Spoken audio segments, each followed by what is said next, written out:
ओम।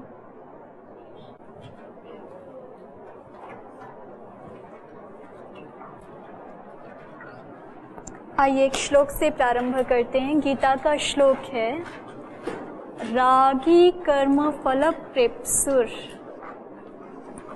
रागी कर्म फल प्रेप्सुर।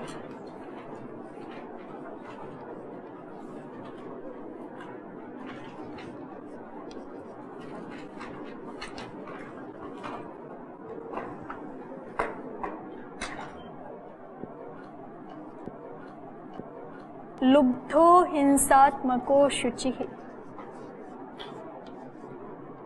लुब्धो हिंसात्मको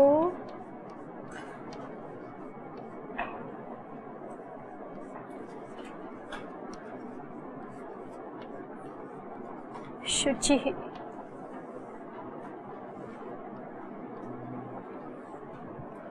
त्यागी कर्म फल प्रेप्सुर। लुब्धो हिंसात्मको शुचिः। हर्ष द्वेषान्वितः कर्ता राजसः परिकीर्तितः।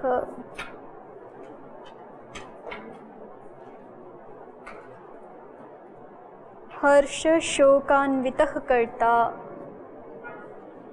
हर्ष शोकान्वितः कर्ता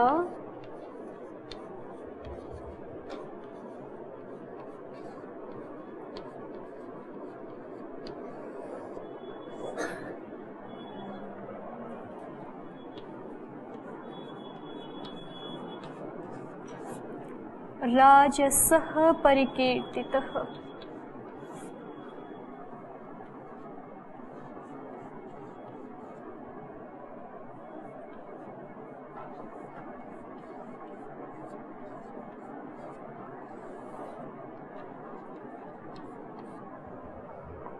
रागी कर्म फल प्रेप्सुर। लुब्धो हिंसात्मको शुचिः। हर्ष शोकान्वितः कर्ता राजसः परिकीर्तितः। इससे पहले हमने गीता का ही श्लोक देखा था जिसमें सात्विक कर्ता का लक्षण बताया था, है ना? याद हो गया आप लोगों को? मुक्त संगो अनहंवादी धृत्युत्साह समन्वितः सिद्ध्य सिद्ध्योर निर्विकारः कर्ता सात्विक उच्यते। ठीक है, तो जो मुक्त संग है, अनहमवादी है, धृति उत्साह से युक्त है और सिद्धि और असिद्धि में निर्विकार है, ऐसे कर्ता को सात्विक कर्ता कहते हैं। फिर कुछ लोग जो है वो राजसिक कर्ता होते हैं। ठीक है, तो राजसिक कर्ता कौन होते हैं? माने कार्यों को करते हैं लेकिन उनको राजसिक कर्ता कहा जाएगा। कैसे कर्ता को राजसिक कर्ता कहा जाएगा? तो कहते हैं रागी, जो कैसा है? राग रखने वाला है। ठीक है, आसक्ति रखने वाला है, जो मुक्त संग नहीं है। ठीक है, मुक्त संग करता नहीं है। कैसा करता है? रागी करता है। रागी प्रथमा का एक वचन है, मूल शब्द रागिन है। रागी रागिणौ रागिणः। ठीक है, रागिन प्रातिपदिक के रूप चलाए हुए हैं। रागी राग है जिसका, उसको क्या कहते हैं?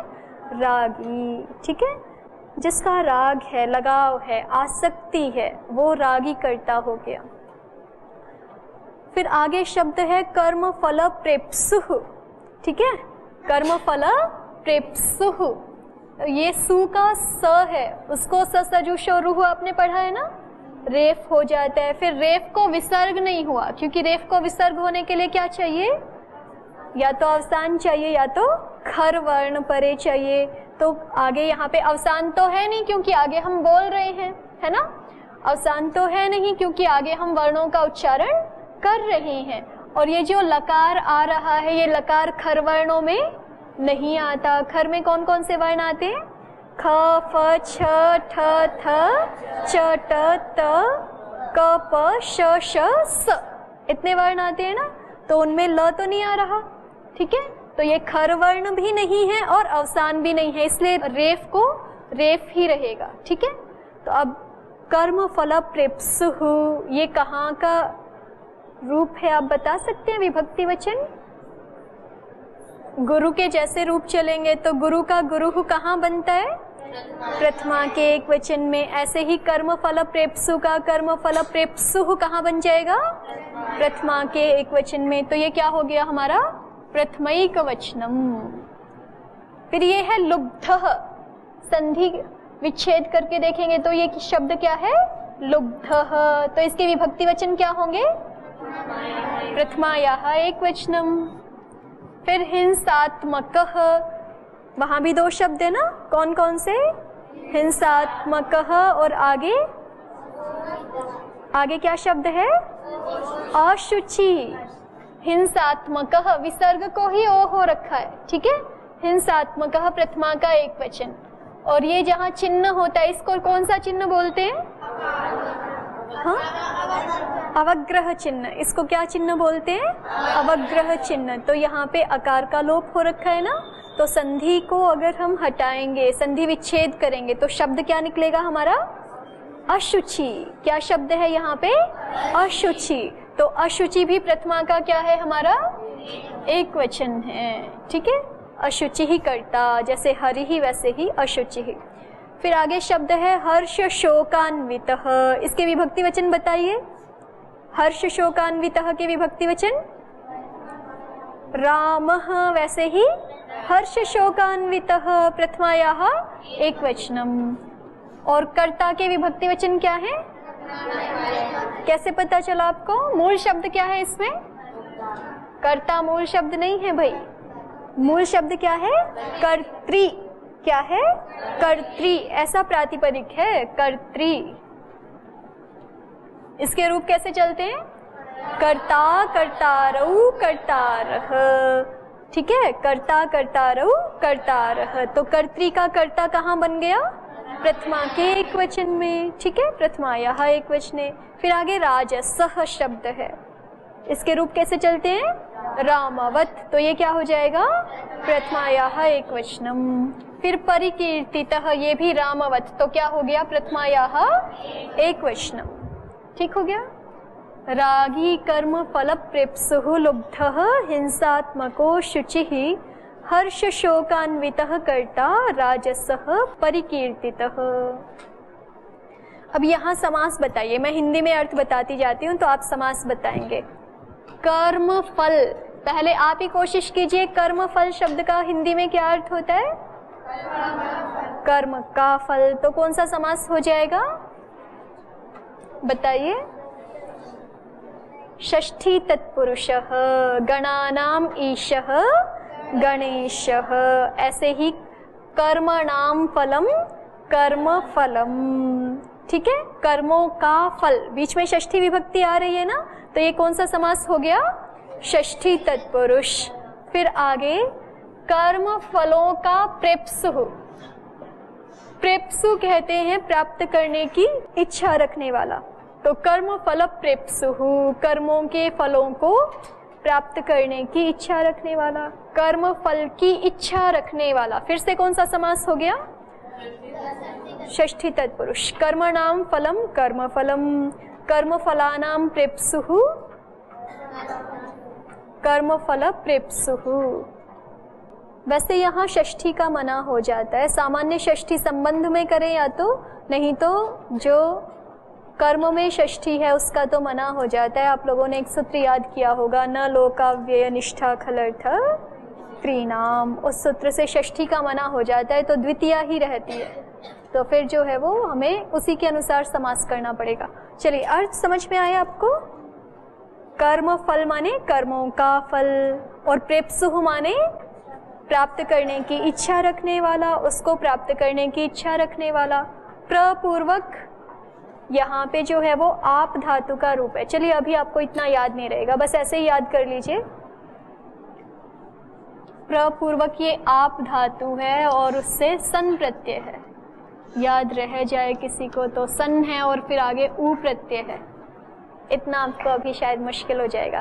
प्रेप्सु शब्द का अर्थ क्या है? सीधे सीधे प्राप्त करने की इच्छा रखने वाला, ठीक है। तो रागी कर्म फल प्रेप्सु, कौन से कर्ता को राजस कर्ता कहते हैं? जो रागी है, ठीक है। जो आसक्ति से युक्त है। कर्म की करता तो है लेकिन उसमें जो है वो उसका लगाव हो जाता है, कर्म उसके बंधन का कारण बन जाता है। वो मुक्त संग नहीं है ना, आसक्ति से रहित नहीं है, रागी है। ऐसे कर्ता को क्या कहेंगे? राजसः परिकीर्तितः। ऐसा कर्ता राजस कर्ता कहा गया है। और कैसे कर्ता को राजस कर्ता कहते हैं? कर्म फल प्रेप्सुः, जिसका कर्मों के फल में जो है वो बहुत ज्यादा अभिनिवेश रहता है। ठीक है, कर्म फल को प्राप्त करने की जिसकी दृढ़ इच्छा होती है कि ये मैंने कर्म किया है तो मुझे इसका ऐसा ऐसा ऐसा परिणाम मिलना ही चाहिए, ऐसी जिसकी भावना होती है वो राजस करता है। फिर लुब्धः, लुब्धः माने होता है लोभी। ठीक है, लोभी, जो लोभ करने वाला करता है, लालच रखने वाला करता है। ठीक है, कर्म इतना सा किया है, पुरुषार्थ इतना सा किया है, लेकिन भावना क्या है कि मेरे को इसका परिणाम बहुत बृहद रूप में प्राप्त हो जाए, बहुत बड़े रूप में। तो ऐसा कर्ता जो है वो राजस कर्ता कहलाता है। और हिंसात्मकः, हिंसात्मकः माने हिंसा स्वभाव वाला, दूसरों को कष्ट देने के स्वभाव वाला। ठीक है, दूसरों को कष्ट देने के स्वभाव वाला जो करता है वो राजस कर्ता होता है। अशुचि ही, जो कैसा है? अशुचि करता है। ठीक है, अपने स्वभाव में जिसके स्वच्छता नहीं है, शुचिता नहीं है, वो कर्ता राजस कर्ता होता है। और हर्ष शोकान्वितः, वहाँ कहा था सिद्ध्य सिद्ध्योर निर्विकारः, सिद्धि और असिद्धि में निर्विकार जो करता रहेगा उसको सात्विक कहेंगे। यहाँ क्या कह रहे हैं? ये हर्ष शोक से अन्वित होता है।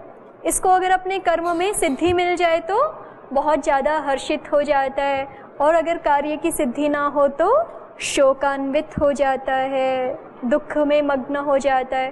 तो ऐसा जो करता है वो क्या है?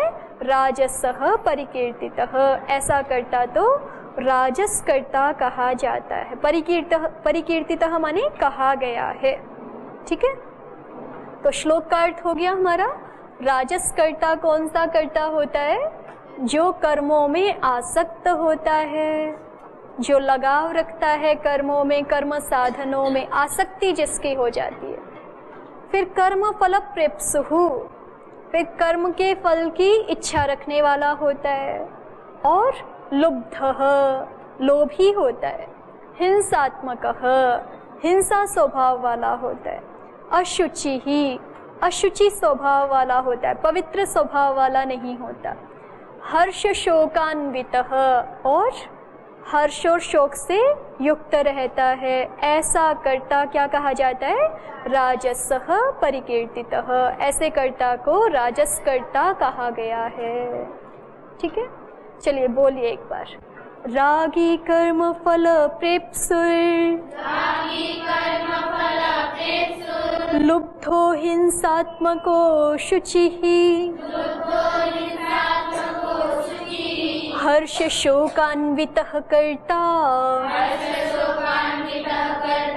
राजसः परिकीर्तितः।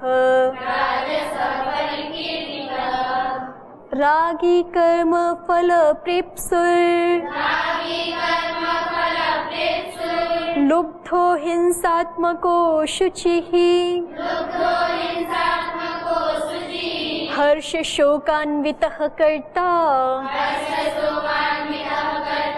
राजसः परिकीर्तितः। अब आप बोलिए और ध्यान से बोलिए, फिर आपसे पूछेंगे जिनको याद है।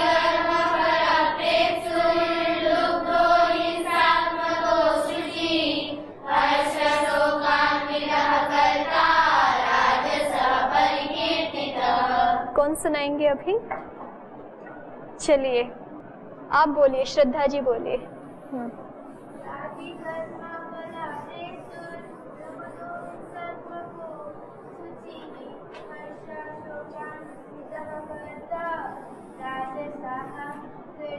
परिकीर्तित। अच्छा, आप सबने तो 18वां अध्याय याद किया है ना? नहीं किया अभी? ठीक है, बैठे। ठीक है, बोलिए अंतिम जी। आप लोगों में से कोई सुनाएंगे?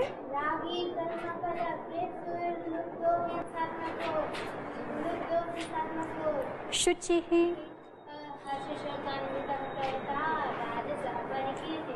ठीक है।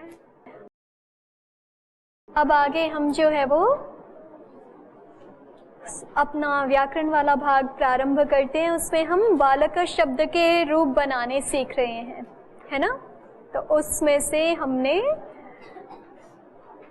बालकाभ्याम यहाँ तक के रूप सीख लिए। बालकः, बालकौ, बालकाः, बालकं, बालकौ, बालकान, बालकेन, बालकाभ्याम। आज बालक ही सीखना है, उससे पहले पीछे की थोड़ी आवृत्ति करते हैं, ठीक है।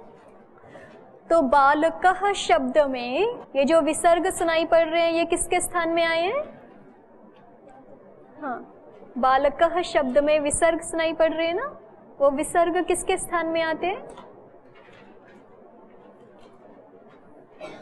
किसके स्थान में आते हैं भगवती जी? बालकः। बैठिए। बालकः शब्द में विसर्ग सुनाई पड़ रहा है ना, उससे तो रेफ होता है, तो फिर रेफ को विसर्ग कैसे होगा? जोर से बोलिए। बैठो। आपको पता है अर्चना जी, रेफ को विसर्ग किससे होगा? ससजुषरूह से तो रेफ होता है, रेफ को विसर्ग किससे होगा सूर्यकांति जी? खरवसानयोर विसर्जनीय। तो जब आपको ऐसा पूछ रहे हैं कि बालकः में विसर्ग किसके स्थान में हुआ है, तो आप बताएं रेफ के स्थान में, ठीक है। कौन से सूत्र से हुआ है? तो खरवसानयोर। अच्छा, तो बालकौ शब्द में, ठीक है, बालकौ शब्द में ये जो अंततः औकार हो गया, बालक और औ आगे था ना, बालक औ, ऐसी स्थिति थी। बहुत सारे संहिता सूत्र प्राप्त हुए, फिर अंततः किस सूत्र से औकार आदेश हो जाता है? बताइए, अंततः औकार कौन से सूत्र से हो जाता है? प्रिया जी पता है आपको?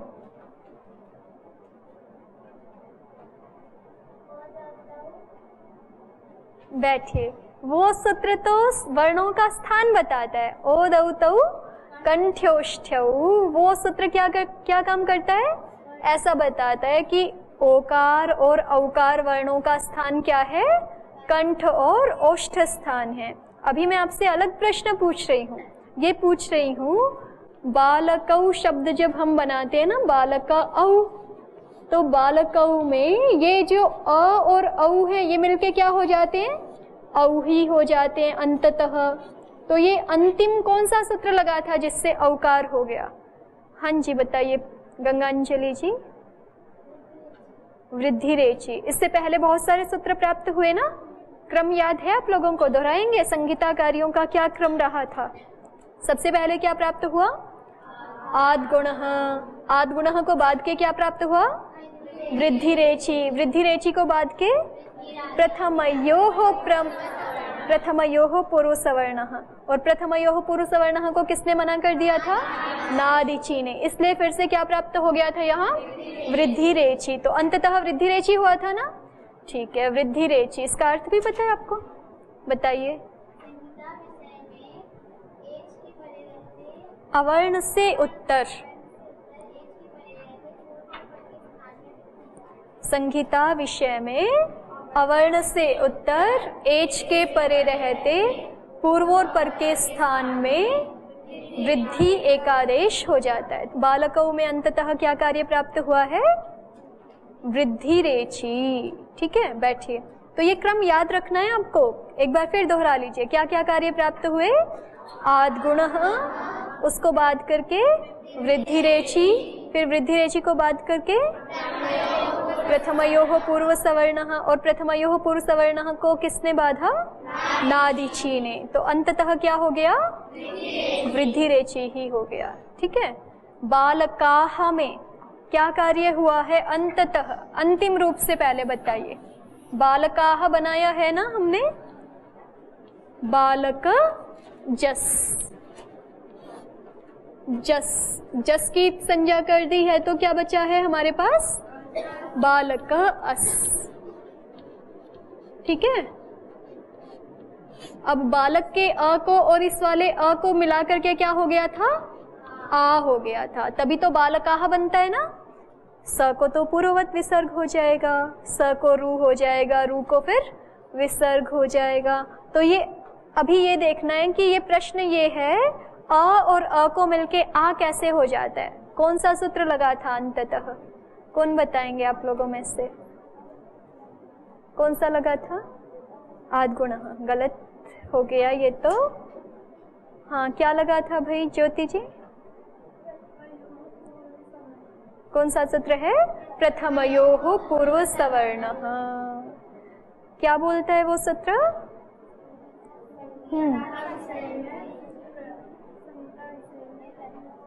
अक से उत्तर परे रहते, ठीक है, बैठिए। अब आप लोग सब दोहरा लीजिए। प्रथमयोः पूर्व सवर्णः से यहाँ पे क्या हो रहा है? आकार आदेश हो रहा है। प्रथमयोः पूर्व सवर्णः सूत्र क्या बोलता है? संहिता विषय में अक से उत्तर प्रथमा द्वितीया विभक्ति के अच के परे रहते पूर्व पर पूर्व सवर्ण दीर्घ एकादेश हो जाता है। तो पूर्व का सवर्ण दीर्घ एकादेश, अकार का सवर्ण दीर्घ एकादेश क्या हो गया? आकार हो गया। ठीक है, तो ये क्या बन गया था? बालकास। ठीक है, फिर स को ससजुषो रुहु और खरवसानयोर विसर्जनीय होके क्या बनता है हमारा? बालकाः। यहाँ पे सूत्र इससे पहले, ये तो अंतिम रूप से लगा है ना, प्रथमयोः पूर्व सवर्णः, तो इससे पहले किन किन कार्यों की प्राप्ति थी याद है? सबसे पहले क्या प्राप्त होगा? अ और अ में आद्गुणः। ये थोड़ा सा प्रयास करना पड़ेगा इसके लिए, एक बार हो जाएगा तो फिर इतना मुश्किल नहीं रहेगा। अ और अ में सबसे पहले कौन सा संधि कार्य प्राप्त हुआ है? उसको बाद करके बिना सोचे बोलते हो आप लोग। अकः सवर्णे दीर्घः। वृद्धि रेचि तो नहीं प्राप्त है ना? क्यों नहीं प्राप्त है? एच परे नहीं है। ठीक है, एच परे नहीं है। तो सबसे पहले आद्गुणः प्राप्त हुआ, आद्गुणः को बाद करके अकः सवर्णे दीर्घः, और अकः सवर्णे दीर्घः को भी किसने बाधा? प्रथमयोः पूर्व सवर्णः ने बाध दिया। ठीक है, तो ये क्रम यहाँ पे रहेगा बालकाः में। फिर क्या बनाया था हमने? बालकम। आज हम सब थोड़ा थोड़ा आवृत्त कर रहे हैं। बालकम बनाया था। तो बालकम में बालक शब्द से क्या प्रत्यय लेके आए थे हम? अम। तो वहां अ और अ को मिल करके क्या हो गया? अंततः अ ही हो गया था, तभी तो बालकम बना। अ और अ को मिलके क्या हो गया था? अ ही हो गया था। ठीक है, तब बालकम बना। तो वो अ और अ को मिलके अकार आदेश कौन से सूत्र से होता है? अकार और अकार को मिल करके अकार कौन से सूत्र से हो जाएगा? एक सूत्र पढ़ा था हमने, अमी पूर्वः। क्या सूत्र पढ़ा था? अमी पूर्वः।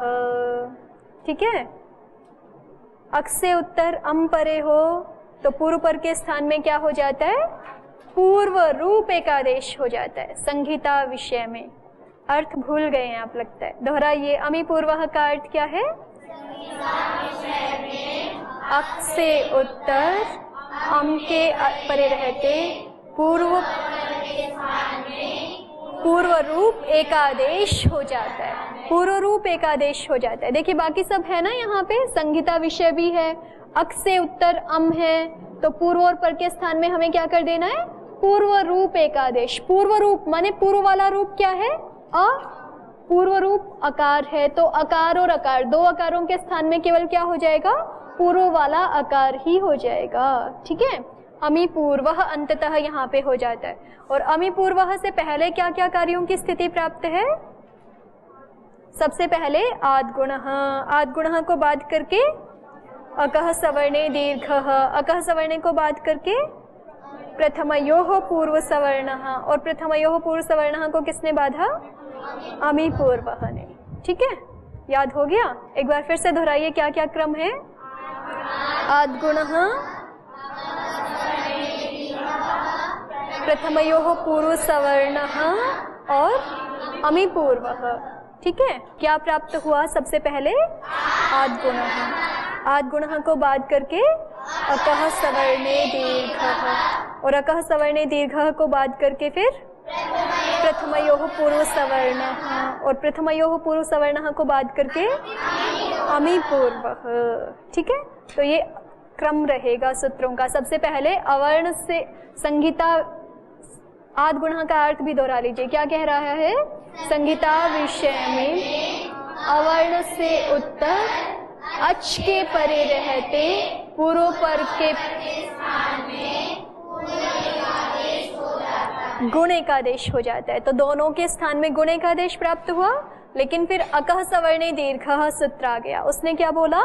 संहिता विषय में अक से उत्तर सवर्ण अच के परे रहते पूर्व और पर के स्थान में दीर्घ एकादेश हो जाता है। ठीक है, पूर्व और पर के स्थान में दीर्घ एकादेश। तो यहाँ घट रहा है ना, अक से उत्तर सवर्णच परे है, अकार का सवर्ण अकार ही परे है, तो पूर्व पर के स्थान में क्या होने लग जाएगा? दीर्घ एकादेश होने लग जाएगा। लेकिन फिर प्रथमयोः पूर्व सवर्णः ने क्या बोला कि अगर अक से उत्तर कौन परे है? प्रथमा और द्वितीय विभक्ति का अच परे है। ठीक है, तो ये प्रथमा द्वितीय विभक्ति का अच परे है ना, प्रथमा या द्वितीय विभक्ति का अच होना चाहिए, तो ये द्वितीय विभक्ति का अच परे है। तो पूर्व पर के स्थान में क्या हो जाएगा? फिर पूर्व सवर्ण दीर्घ एकादेश हो जाएगा। लेकिन उसको भी किसने बाधा? अमी पूर्वः ने, कि अम अगर परे हो, अक से उत्तर अम परे हो, तो पूर्व पर के स्थान में क्या हुआ करेगा? पूर्व रूप एकादेश हुआ करेगा। अकार और अकार के स्थान में क्या हो जाएगा? अकार ही हो जाएगा। ठीक है, बालकम, बालकौ में तो फिर पहले के जैसे ही है। बालकौ में सूत्रों का क्रम क्या दोहराया था हमने? अभी दोहराइए एक बार। आद गुणः, एक मिनट, बालकौ की बात हो रही है। बालक और आगे आउट प्रत्यय लेके आएंगे ना, अम आउट शस। तो यहाँ पे ये तो ठीक बता दिया आप लोगों ने। आद गुणः, आद गुणः के बाद अकः सवर्णे दीर्घ प्राप्त है क्या? सवर्णच परे नहीं है ना, अ का सवर्णच परे थोड़े है, तो अकः सवर्णे दीर्घ नहीं प्राप्त होगा। यहाँ क्या प्राप्त होगा? वृद्धि रेचि। फिर वृद्धि रेचि को कौन बांध रहा है? प्रथमयोः पूर्व सवर्ण, और प्रथमयोः पूर्व सवर्ण को कौन बांधेगा? नादिछि। तो फिर अंततः क्या हो जाया करेगा? तो सूत्रों का क्रम क्या है? आद गुणः वृद्धि रेचि प्रथमयोः पूर्व सवर्णः नादिछि वृद्धि रेचि। ठीक है, फिर अब हमने बालकान शब्द बनाया था। क्या बनाया था? बालकान। उसमें कौन सा प्रत्यय, कौन सा प्रकृति है? बालक शब्द है प्रकृति, और उससे कौन सा प्रत्यय कर लिया है? शश। ठीक है, शश प्रत्यय कर लिया। शश की संज्ञा होने के बाद क्या बचता है? अस। तो इसमें बाकी सारे कार्य, संहिता कार्य तो कैसे हैं?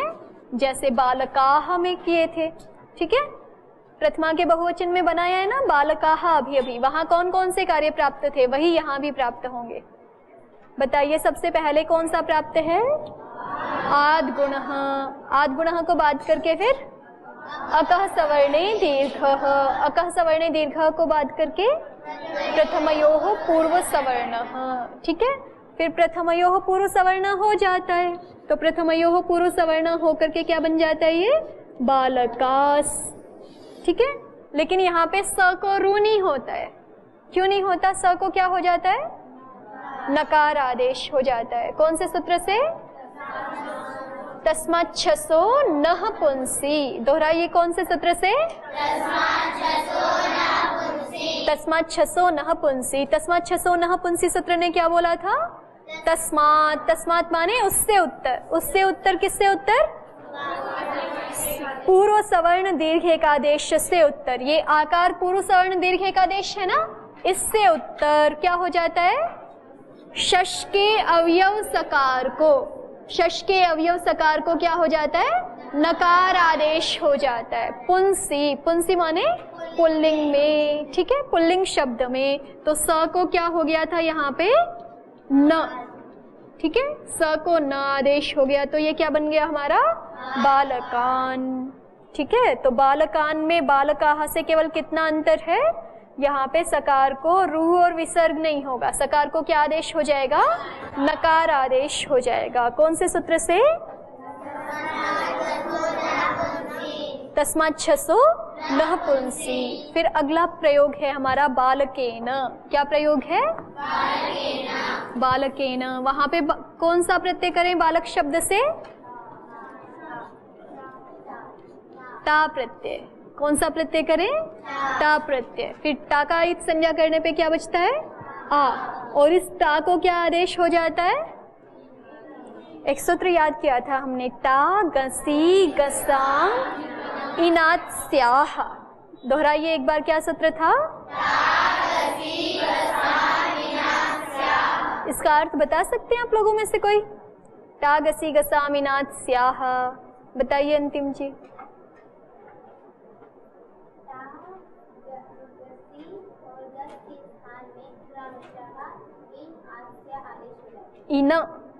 इन आत और स्य आदेश हो जाते हैं। कुछ छूट नहीं गया?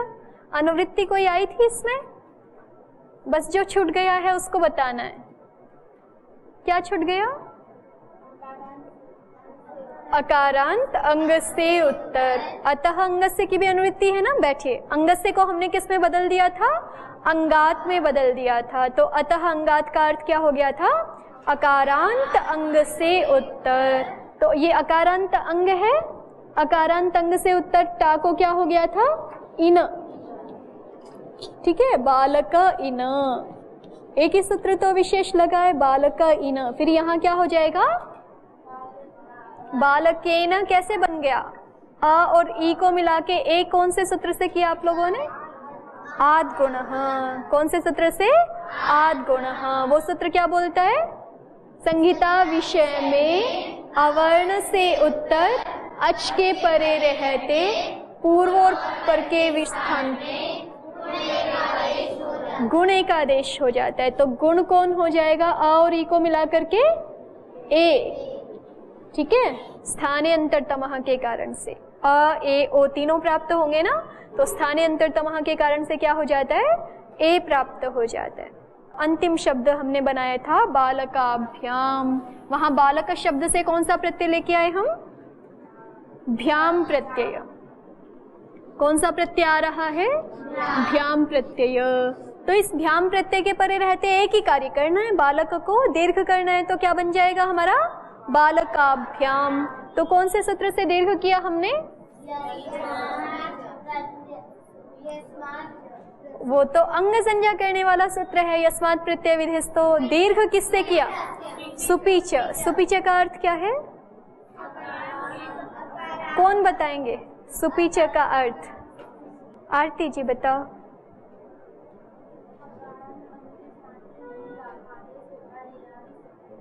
हाँ, अकारांत अंग को दीर्घ आदेश हो जाता है ययादि सुप के परे रहते। ये ययादि सुप कैसे है प्रिया जी? ययादि सुप कैसे कहेंगे इसको?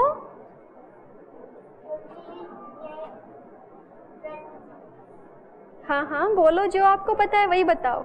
ययादि पहले तो ये सुप बताओ, ये सुप कैसे है? जैसे हमें काला घोड़ा खोजना हो तो पहले घोड़ा खोजेंगे ना, फिर उसमें काला रंग है कि नहीं ये देखते हैं, है ना। ऐसे ही आपको ययादि सुप देखना है तो विशेषण विशेष्य में से पहले किसको देखना होता है? विशेष्य को, कि ये सुप है कि नहीं। तो ये सुप है कि नहीं? भ्याम। कैसे? सुप कौन से प्रत्यय हैं?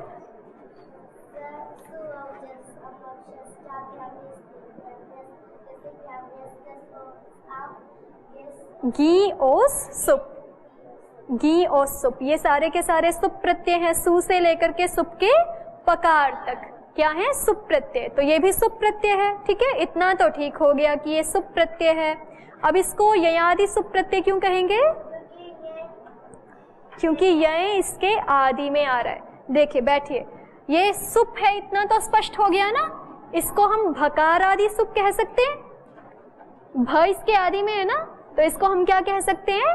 भकार आदि सुप कह सकते हैं। इसी तरह से इसको हम ययादि सुप भी कह सकते हैं। क्या कह सकते हैं? ययादि सुप। क्यों कहेंगे ययादि सुप?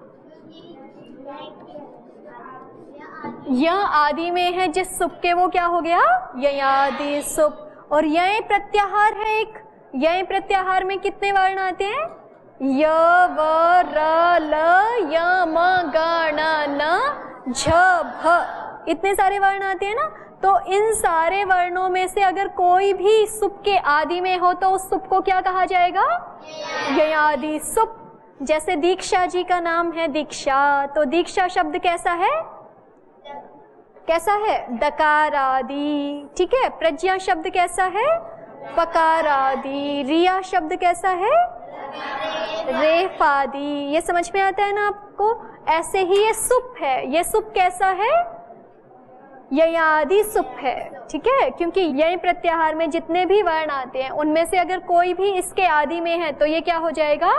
ययादि सुप हो जाएगा। ठीक है। तो ये ययादि सुप है क्योंकि यय प्रत्याहार में कौन सा वर्ण आता है? भकार आ जाता है। यय में भकार आ जाता है, इसलिए ये क्या है? भ्याम ययादि सुप है। तो इस ययादि सुप के परे रहते अदंत अंग को क्या हो जाता है? दीर्घ। सुपी च सूत्र का अर्थ दोहरा लीजिए, क्या है? अदंत अंग को दीर्घ हो जाता है ययादि सुप के परे रहते। अदंत बोलो अकारांत बोलो, एक ही बात है। ठीक है। अकारांत अंग के स्थान में दीर्घ हो जाता है ययादि सुप के परे रहते। तो ये अकारांत अंग है, इस अकारांत अंग के स्थान में दीर्घ हो गया तो ये क्या बन गया हमारा? बालकाभ्याम बन गया। ठीक है। चलिए अब आज का रूप बनाते हैं हम। हमें क्या बनाना है अभी? बालकैहि। क्या बनाना है? बालकैहि शब्द बनाना है। तो बालकैहि शब्द के लिए, ये बालकैहि शब्द कौन सी विभक्ति का कौन सा वचन है? हाँ, तृतीया विभक्ति का बहुवचन है ये।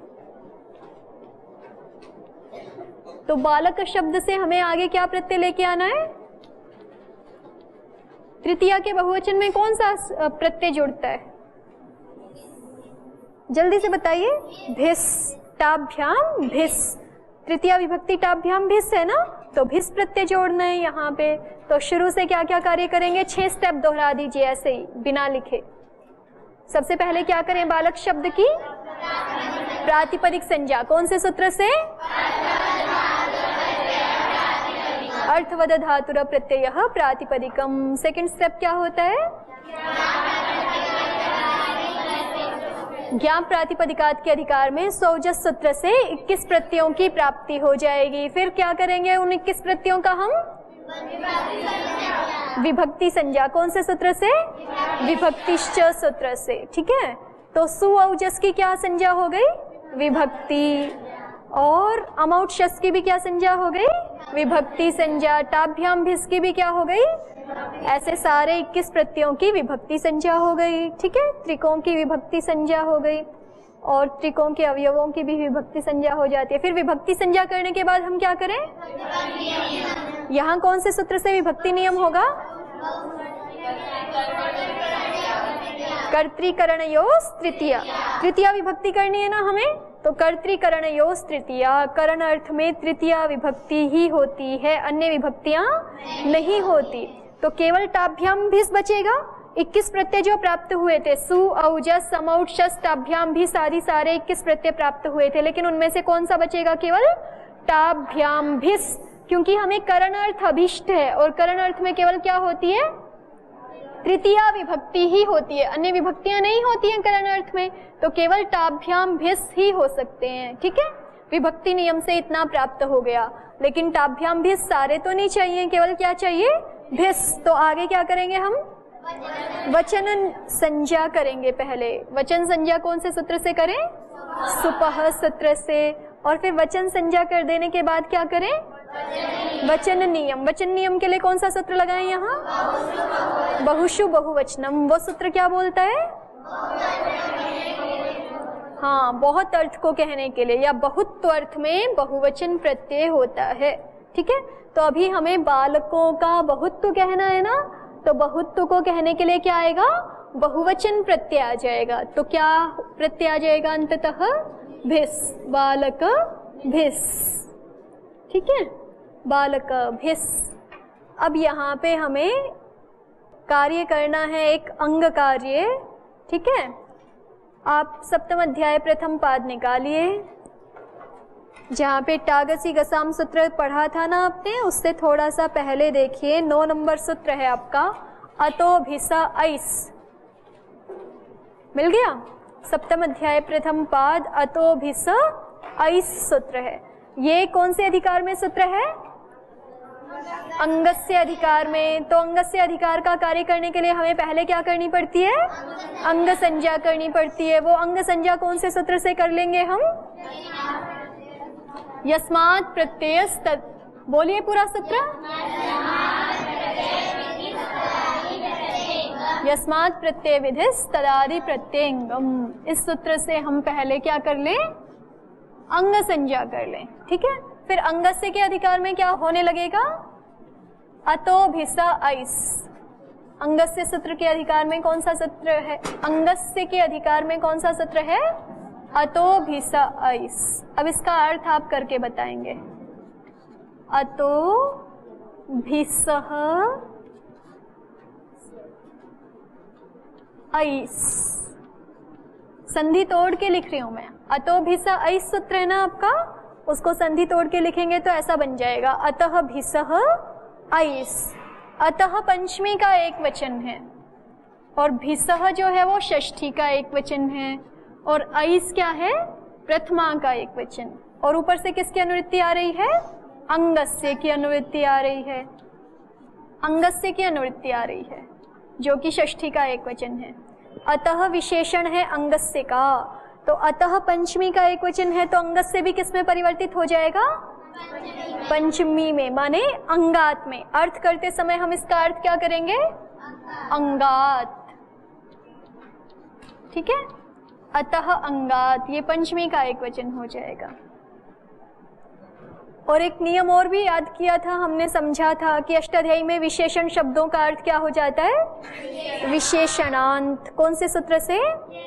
येन विधिस् तदन्तस्य। तो ये अतः विशेषण है। किसका विशेषण है? अंगात का विशेषण है। तो अतः का अर्थ क्या हो जाएगा? अकारांत। अत का मतलब अकार, और अकार विशेषण है, तो अकार किस अर्थ को ग्रहण कराएगा? अकारांत अर्थ को देगा, ठीक है। और अकारांत फिर पंचमी लगी हुई है, तो क्या अर्थ हो जाएगा? अकारांतात अंगात। और हिंदी में बोलो तो पंचमी का अर्थ क्या होता है? से उत्तर को, ठीक है। तो अकारांत अंग से उत्तर, ठीक है। इतना अर्थ आ गया आपको। अतः अंगात का क्या अर्थ हुआ? फिर से देखिए, अतः पंचमी का एक वचन है, ये अंगस्य षष्ठी को किस में बदल देता है? अंगात में बदल देता है। अर्थवशाद विभक्ति विपरिणामः। हमने एक वाक्य याद किया था, क्या?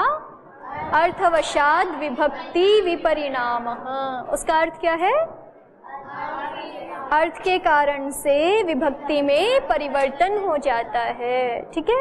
अर्थ के कारण से विभक्ति बदल जाती है। तो अतः के कारण से अंगात किस में बदल गया? अंगस्य किस में बदल गया? पंचमी में बदल गया, अंगात हो गया, ठीक है। अब अतः का अर्थ है अकार से उत्तर, ठीक है। अतः का अर्थ क्या है? अकार से उत्तर। लेकिन ये एक विशेषण शब्द है। ये कैसा शब्द है? विशेषण शब्द है। किसका विशेषण है ये? अंगात का विशेषण है। तो इसलिए विशेषण का अर्थ अष्टाध्यायी में क्या हो जाता है? विशेषणांत। कौन से सूत्र से? येन विधिस् तदन्तस्य। वहां पे तदंत का ग्रहण होता है, और तत् का अर्थ क्या है? विशेषण। तो तदंत माने विशेषणांत। तदंत में तद से किसको ले रहे हैं? विशेषण को ले रहे हैं। येन विधि ही, जिस विशेषण से विधि की जाती है, तदन्तस्य, वह विशेषण किसका ग्राहक होता है? तदंत का ग्राहक होता है, तदंत को ग्रहण कराने वाला होता है, ठीक है। तो इसलिए हम सीधे सीधे बोलते हैं तो ऐसा बोल देते हैं कि अष्टाध्यायी में विशेषण का अर्थ क्या हो जाता है? विशेषणांत।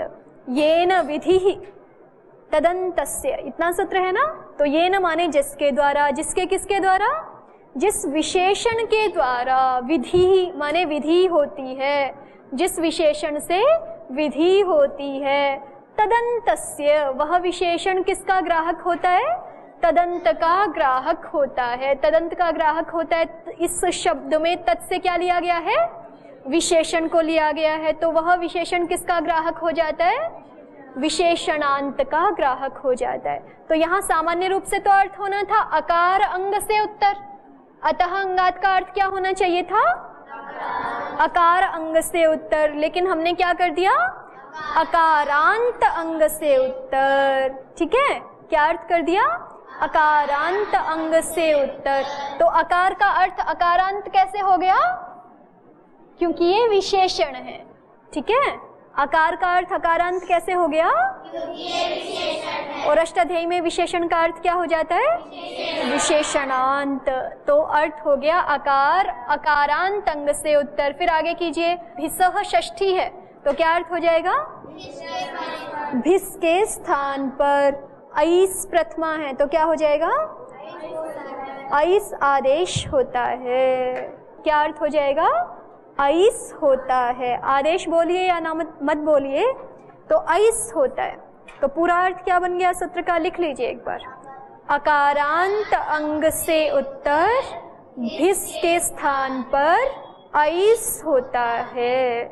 ठीक है, अकारांत अंग से उत्तर भिस के स्थान पर ऐस होता है। अब देखिए, यस्मात् प्रत्यय विधि सूत्र से हमने भिस के परे रहते बालक की अंग संज्ञा की है ना। यस्मात् प्रत्यय विधि सूत्र का अर्थ दोहरा लीजिए एक बार। यस्मात् प्रत्यय विधि, जिस प्रकृति से प्रत्यय का विधान होता है।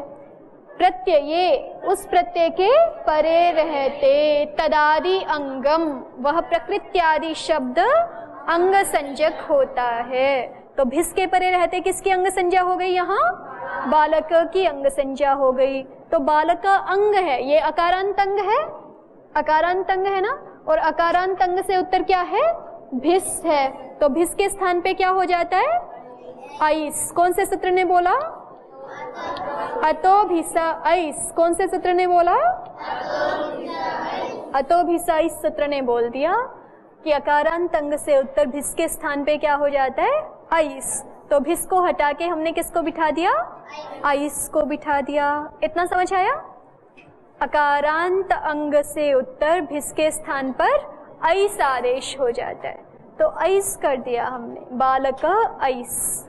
अब आगे यहाँ पे संधि कार्य प्राप्त होगा। फिर से क्या कार्य प्राप्त होगा बताइए? सबसे पहले आद गुणः, और आद गुणः को बाद के क्या हो जाएगा? लगाइए, थोड़ा दिमाग प्रयोग कीजिए। अकः सवर्ण दीर्घ कहाँ से होगा? आ से उत्तर अ तो है नहीं, क्या हो जाएगा? वृद्धि रेची। और वृद्धि रेची को कौन बांधेगा? फिर ध्यान से देख के बोलना है। कौन बांधेगा? नादिजी तो प्रथमयो पूर्व सवर्ण को बांधता है।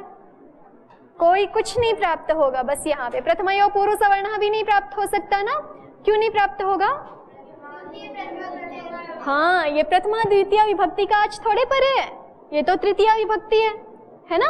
ये तो तृतीया विभक्ति का रूप बना रहे हैं ना हम भिस में। तो प्रथमा द्वितीय का आज परे नहीं है। तो बस दो ही संहिता कार्यों की प्राप्ति है। सबसे पहले आद गुणः प्राप्त हुआ। उसने बोला संहिता विषय में अवर्ण से उत्तर अच परे हो तो पूर्व पर के स्थान में क्या हो जाया करे? गुण का आदेश हो जाया करे। लेकिन फिर उसको किसने बांध दिया? वृद्धि रेची ने। वृद्धि रेची क्या बोलता है? दोहराइए एक बार। अवर्ण से उत्तर पूर्व और पर के स्थान में वृद्धि एकादेश हो जाता है। तो अवर्ण से उत्तर है, एच वर्ण परे है। एच में ऐकार भी आता है कि नहीं? कौन कौन से वर्ण आते हैं एच में? बोल के बताइए एक बार। ए ओ ऐ औ। तो ऐ भी एच में आ रहा है ना। तो अवर्ण से उत्तर एच के परे रहते पूर्व पर के स्थान में क्या हो गया? वृद्धि एकादेश। और जब वृद्धि एकादेश करने जाएंगे तो तीन प्राप्त हो गए, आ ऐ औ। तो सबसे ज्यादा मिलता जुलता कौन है इनमें से? ऐ। स्थाने अंतरतम सूत्र ने क्या बोला? स्थान में अंतरतम आदेश होता है। स्थाने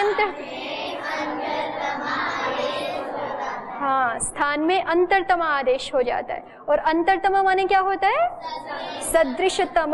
समृद्धि जी, अंतरतम माने क्या होता है? सदृशतम होता है, सदृशतम होता है। सदृशतम आदेश अकार और ऐकार का सदृशतम आदेश कौन सा है? ऐकार। तो यहाँ पे क्या हो जाएगा? ऐकार हो जाएगा और सकार बचा हुआ है। ठीक है, तो इसको मिला के हम ऐसा लिखते हैं बालकैस, ऐसा लिख सकते हैं ना, बालकैस। और स को फिर क्या हो जाएगा? ससजुषो रुहु खरवसानयोर विसर्जनीय। ठीक है, तो ये आपका क्या रूप बन जाएगा? बालकैहि। क्या बन जाएगा? बालकैहि। तो बालकैहि में एक ही कार्य नया हुआ है, बाकी सारे सूत्र तो आपने पहले से ही पढ़े हैं ना। कौन सा कार्य नया है? अतोभिस ऐस। वो सूत्र क्या बोलता है? याद कर लीजिए।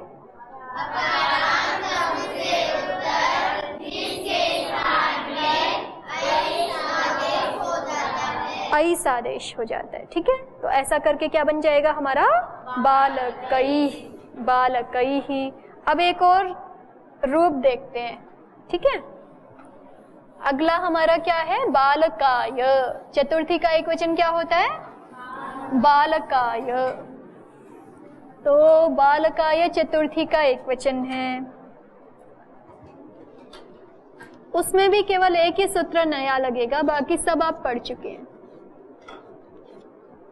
बालक शब्द से सारे के सारे 6 स्टेप कर लेंगे हम, और क्या आ जाएगा आगे? चतुर्थी का एक वचन गे प्रत्यय। मैं दोहराती हूँ।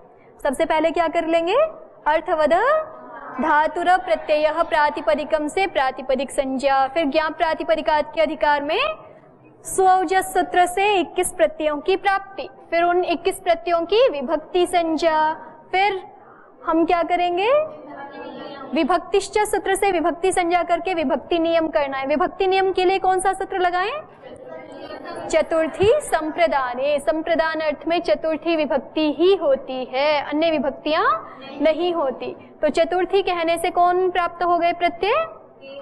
गेभ्याम भ्यस, गेभ्याम भ्यस। इन गेभ्याम भ्यस की हमने क्या कर ली?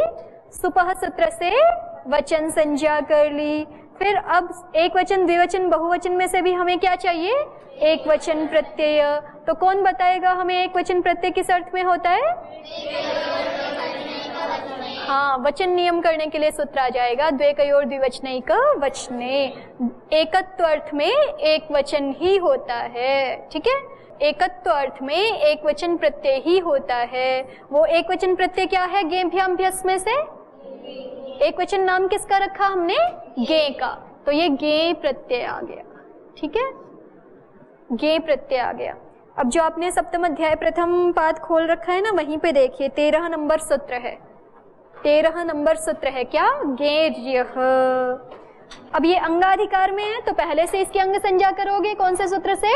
यस्मात् प्रत्यय विधिस् तदादि प्रत्ययंगम। फिर अंगस्य के अधिकार में क्या सूत्र लगा देंगे हम? गेर्य। गेर्य के विभक्ति वचन अलग अलग करके लिख रही हूं मैं।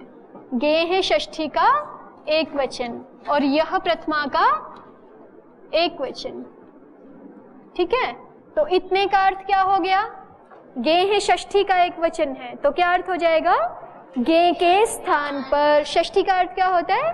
के स्थान पर। तो गे के स्थान पर यह माने य होता है। गे के स्थान पे य होता है। अब इसमें वही अतोभिसा ऐस से अतः की अनुवृत्ति है।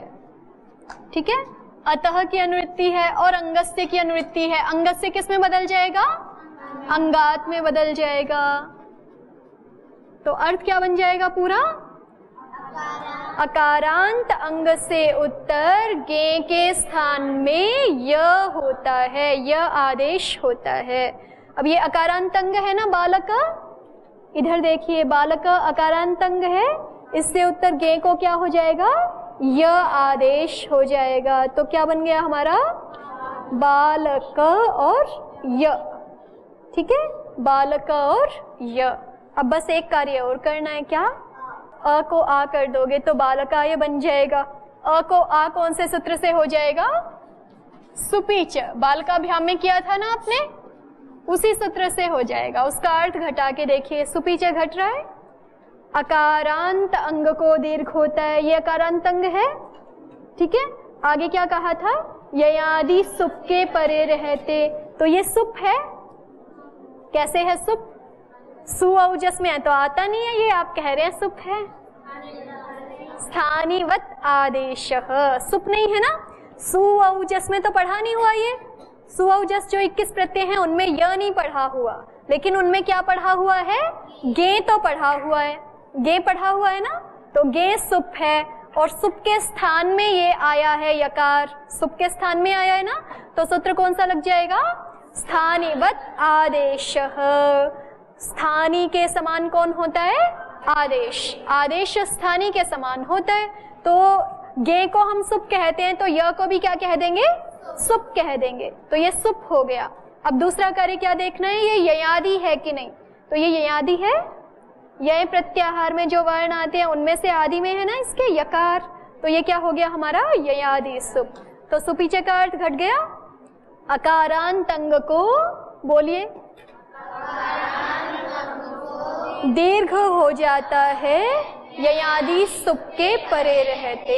अकारांत अंग को दीर्घ हो जाता है ययादि सुप के परे रहते। तो ययादि सुप के परे रहते अकारांत अंग को दीर्घ हो गया और ये हमारा रूप क्या बन गया? बालकाय।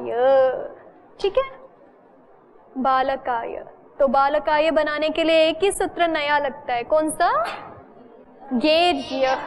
गेर्यः सूत्र का अर्थ क्या हो जाता है?